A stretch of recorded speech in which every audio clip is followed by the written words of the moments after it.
Not too long ago, I read an article slash editorial, and it was a in-depth analysis about the past election.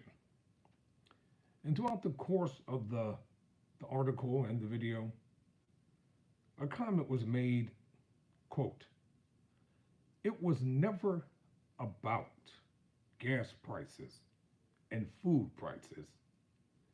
The election was about race, end quote. Tyrone Bowman, live.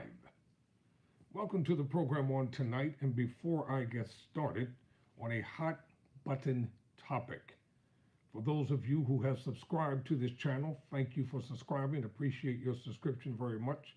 And for those of you who will subscribe in advance, thank you. For those of you who are just passing through and passing by and just somewhat glancing at the video or listening to a snippet of what will be said, thank you as well. All right, now on to tonight's topic. This may be a festive, joyous time for some people, but it's not for others. So tonight's topic is titled Cancel the Cultural Politics of Racism, Bigotry, and Division. This is what I'm editorializing tonight. And I'm going to do an examination verbally of the pilgrimage of my people up to the point of the civil rights movement and this past election and the fallout and why we are done. We're done voting for Democrats. We're done voting for Republicans. We're done voting for the socialists or the independent candidates. We have had enough. We're finished. So don't come to us and ask us to vote for anyone for any reason or any purpose. It is clearly understandable that these politicians never have and never will care about the interests of Black people.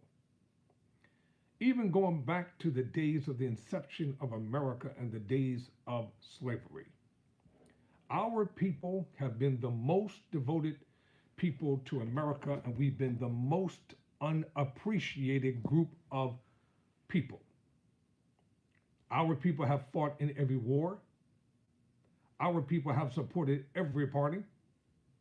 Our people have been maligned, used, abused.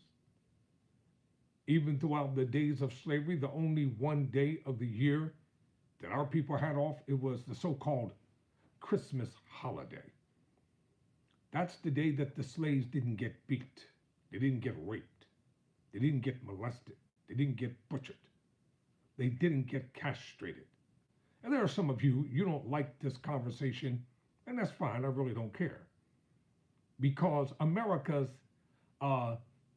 historical ancestry is deeply rooted in racism and slavery. That is a stipulated fact, whether people agree or whether they disagree.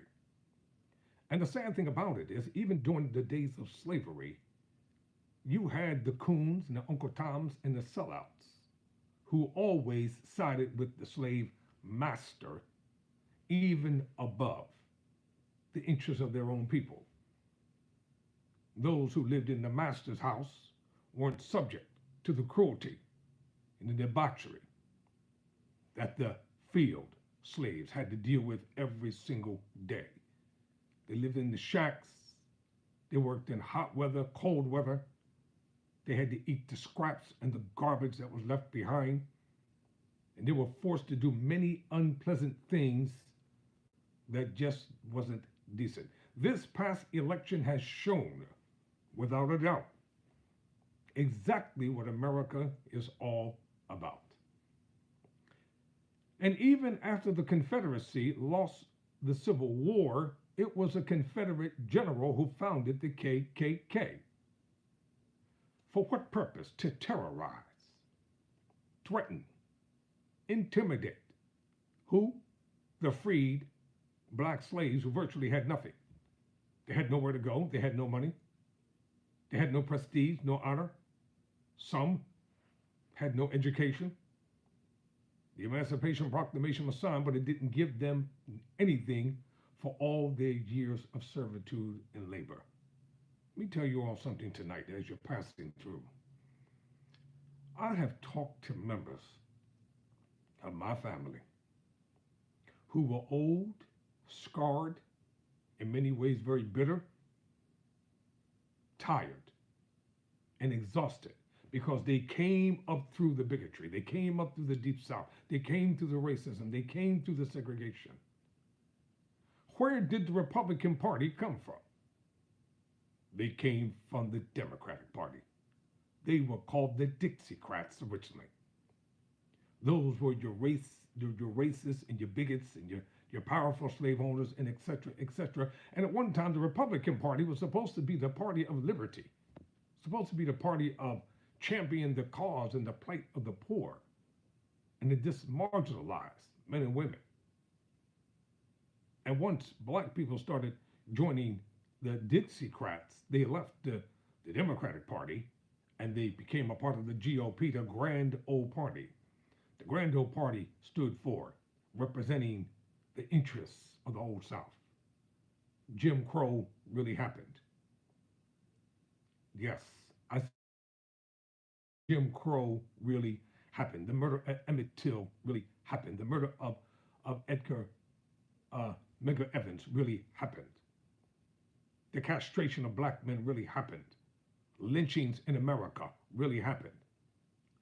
The reconstruction of the South really happened. The 70s was probably the most prolific time when black politicians started popping up all throughout the United States of America. And this past election right here, what have black people ever gotten from the Democratic Party? Let's ask that question tonight. For all of their faithfulness, all of their servitude, all of their hard work, what did they ever get for it? Who, Barack Obama, who was the first black president of the United States of America symbolically, it really didn't help the average black person during his tenure of 8 years in office. Basically, he helped the rich and the powerful and the status quo of society. What about everyday people whose lives were what? Marginalized. They couldn't get the help that they needed. And the Democrats knew when they nominated Kamala Harris, the first female, first woman, first black vice president of the United States, they knew she wasn't going to win. They knew this. And I've said this before, and I'm going to say it again. MAGA/Trumpism outmaneuvered, outclassed, outthought. He played the game. And do you really think that black people in America, we're going to sit by for the next 4 years and be subjugated to blatant racism, bigotry, and division? While the flames of racism are being stoked every single day? No, we're going to cancel the politics of racism, bigotry, and division. We're done. I am not voting for anybody anymore. I don't care who it is. And I'm definitely not going to vote for any token black candidate who really are not going to represent us. Because they're going to be nothing but coons. They're going to be nothing but sellouts, talking heads. They're going to go along with the status quo and vote along party lines for their own personal interests.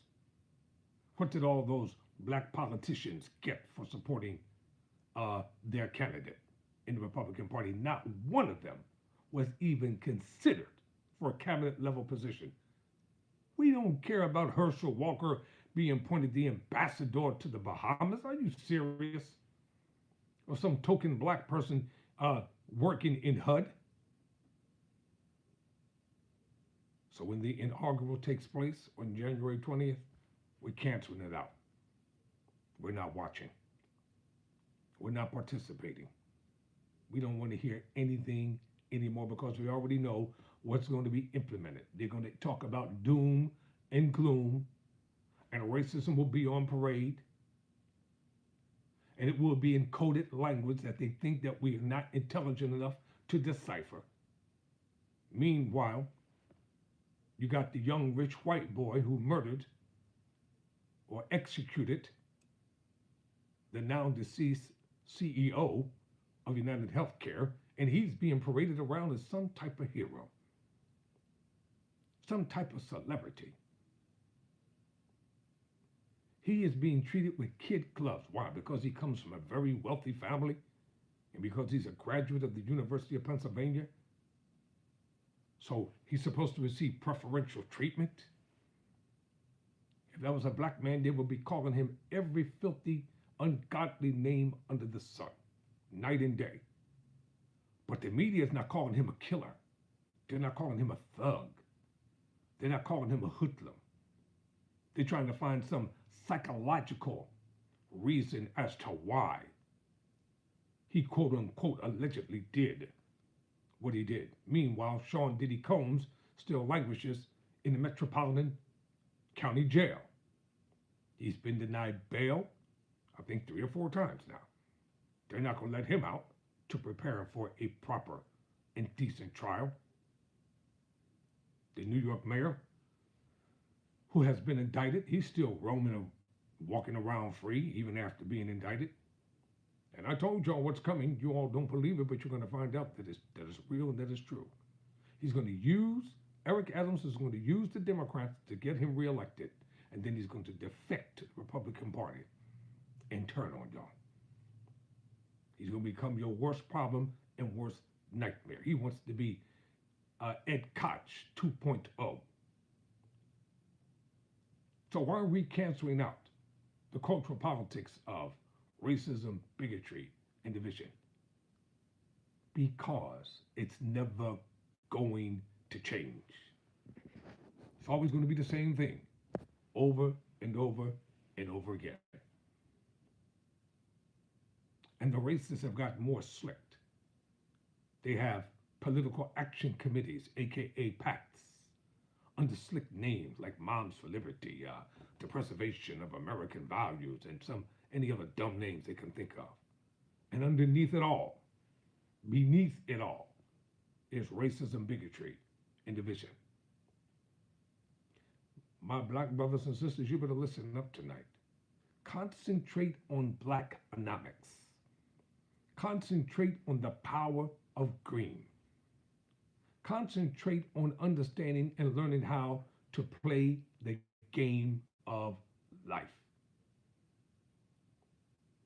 Concentrate on how to develop financial independence that will guarantee you a seat at the table, whether they like you, despise you, or hate you. Your money will speak to you.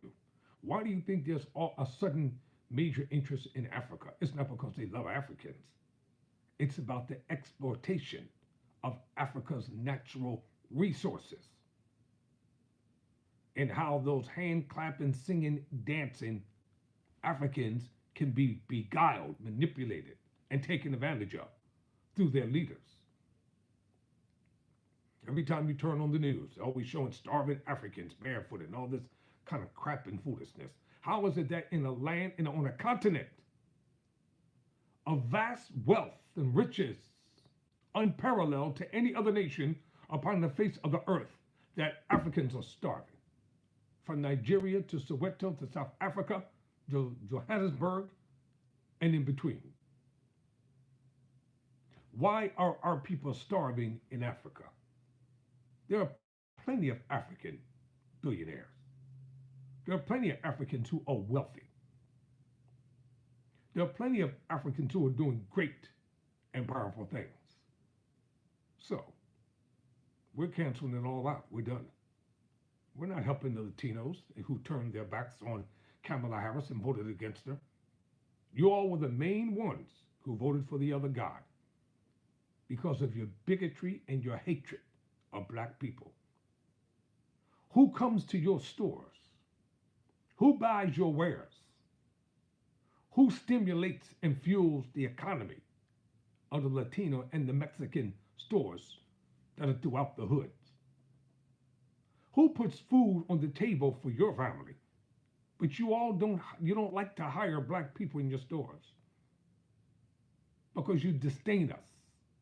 deep down on the inside, because you think that you're superior to us in many ways, and you're not. You think because of the complexion of your skin that that makes you equal to those who really hate you and despise you. You think because you can speak with a broken accent that that really means something. We're not going to help you. We're not voting for anybody anymore. We're done. Don't ask us to register. Don't ask us to participate. Don't ask us to help to raise money for causes that have nothing to do with us. Do what you normally do. Be concerned about yourselves and your own kind. The late Reverend Dr. Martin Luther King Jr., the nonviolent apostle of love and peace, he tried it. He was hated, despised, rejected. When January comes up, January, I think it's the 20th or 15th, whatever day King's MLK Day is observed around the country, they'll have the same old prayer breakfasts and the same old slogans, the same old talks, blah, blah, blah, yada, yada, yada, but not making a difference. And those who are the heroes and heroines of the civil rights movement, all the gains that have been taken away. The Voting Rights Act, gutted. Civil Rights Act, gutted. The legacy of the late Thurgood Marshall, don't even want to talk about him. He was the first black Supreme Court justice.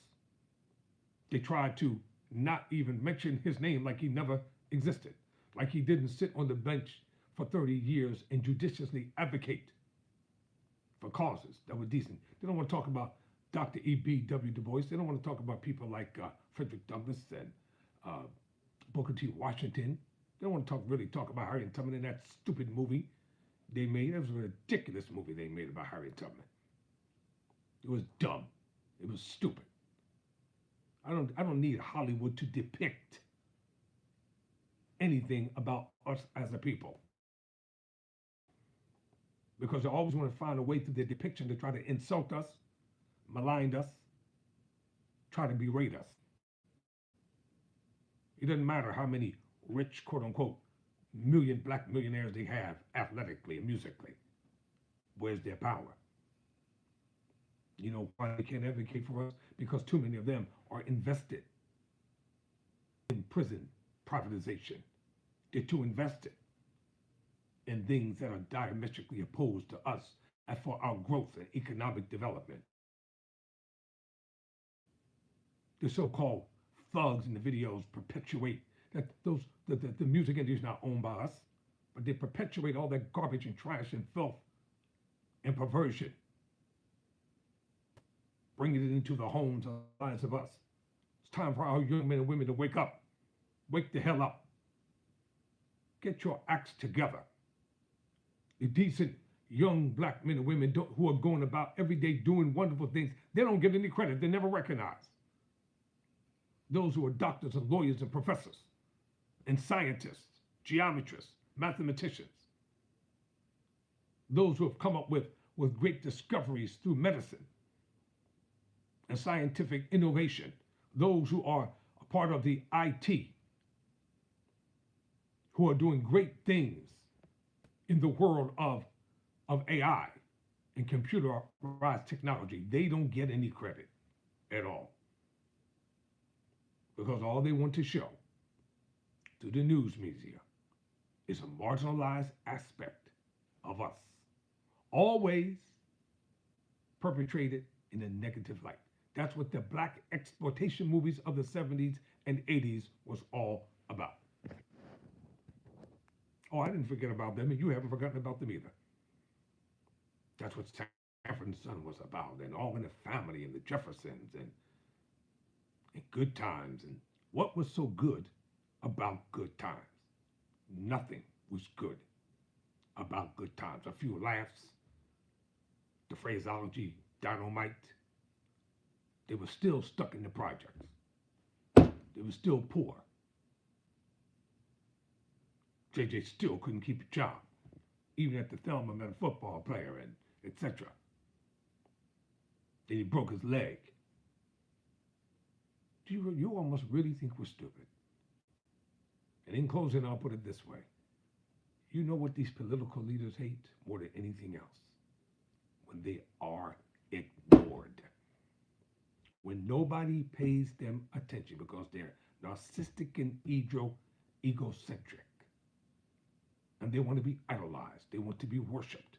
They want to be adored. They want to be praised. And when nobody pays them any attention, they don't like it. Why? Because your policies and all the crap that you will spew out of your mouth really doesn't matter to us.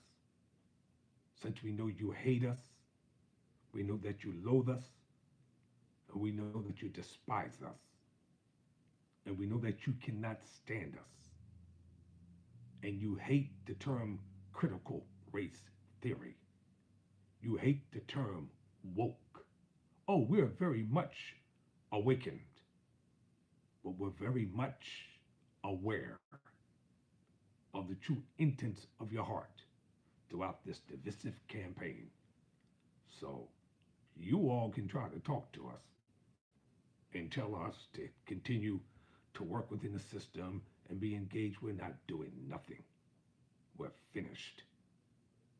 We're canceling out the cultural politics of racism, bigotry, and division. So let racemania, bigot mania, and division mania, brother, let it run wild. Have a field day. We don't care who's elected anymore. It's your thing. Do what you want to do. But we're going to do what other ethnic groups are doing. The Asians, what are they doing? They're making money. Yeah, I said it. I said it. The Asians have their own banks. Chinese people do it, they're making money. Chinese people have Chinatown, their own banks. In Philadelphia, they're negotiating with them to appease them and give them enough money to offset the fact that a little bit of discomfort is going to be coming their way because of the $1 billion plus project for the 76ers that's coming to downtown Philadelphia. Every group of individuals are investing in their own kind, their own culture, their own creed, their own communities, and they're building wealth. In many instances, they're sending that money back overseas. What do Africans do? They come to America and they turn their nose up against their black brothers and sisters because they think they're better than us. So they take that money that they make over here and they send it back to Africa. When individuals came to this nation, every ethnic group was welcomed to Robbins Island, except one group of people. That was us. Our ancestors came over here through the transatlantic slave voyage on a slave ship called Jesus. That was the name of the slave ship. And they were brought here for one purpose, and one purpose only: to be slaves, to be the workers for a new nation, and to toil labor in the hot, blistering sun, night and day and night. And you think we really want to be bothered with this? No, we're not. We're disgusted. We are appalled. We're upset and we're angry. So go ahead and have your celebrations. It's your thing. Do what you want to do. But as for us, we're done. We're canceling out the cultural politics of racism, bigotry, and division. And on this program and on this channel, I will not be talking about politics anymore. I will find other topics to cover and other topics to discuss. I don't give a damn what Matt Gaetz does. I don't care Gates does. I don't care about that report. We all know he's a sleazeball, he's a liar, he's a pervert. That's all we need to know. These people lie and cheat and steal and they cover up for each other. This is what they do. What did he do? He went and got a job where he become a commentator with what they call the right-wing network. Where's our networks? I ain't talking about BET. That's owned by Viacom, by something of Redstone and the Redstone family. We don't even own BET. And they keep giving you black exploitation sitcoms, one after another. I don't care about the hip hop awards and all that silly stuff that they keep presenting to us day in and day out and year after year. And you know why BET exists? You know why they bought it from Robert Johnson, the founder of BET, quote unquote, Bob Johnson? Because it made money. And that's why BET is there. And that's why they refuse to sell. Because they continue to make hundreds of millions of dollars off the exploitation, the stupidity, and the ignorance of us as a people. I'm looking into this camera and I'm talking to black folk tonight. Get your act together. Start investing in yourself. Start supporting your own barbershops, your own stores. When I was growing up, black people had all kinds of stores and cleaners and markets all throughout the neighborhood. Now they're virtually extinct. They don't even exist anymore. There were mom and pop stores everywhere. And they're not there today. And you all think this is a game? You're going to wake up one morning and find out that it's not a game. While we're someplace playing, drinking, smoking, getting high, doing all types of stupid stuff to one another. Thank you, Lone Star. They're someplace investing in getting themselves together. If you don't, if you all don't think that Luis Mangione lawyers are going to aggressively fight for him not to go to prison, they will spare no expense to make sure he doesn't go to prison. And on Tyrone Bowman Live, I'm going to start right now covering topics of interest, topics of importance that can make a difference in our lives as a people. Kindly subscribe to Tyrone Bowman Live. It's going to be an exciting journey, but I've already canceled the cultural politics of racism, bigotry, and division. You will not find me talking about the politics the same way that he didn't care about Biden and he didn't show up for the inaugural celebration of him. That's how I feel. It's time to move on. It is what it is. I'm not going to waste any time staying up at night worrying about things that we cannot change.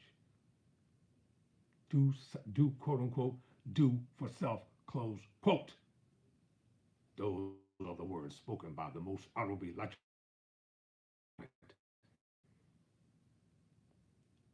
Get it together. What are you going to do for yourself? What are you going to do for your family? What are you going to do to preserve the safeguards of us as a people? Till next time, never surrender, never quit.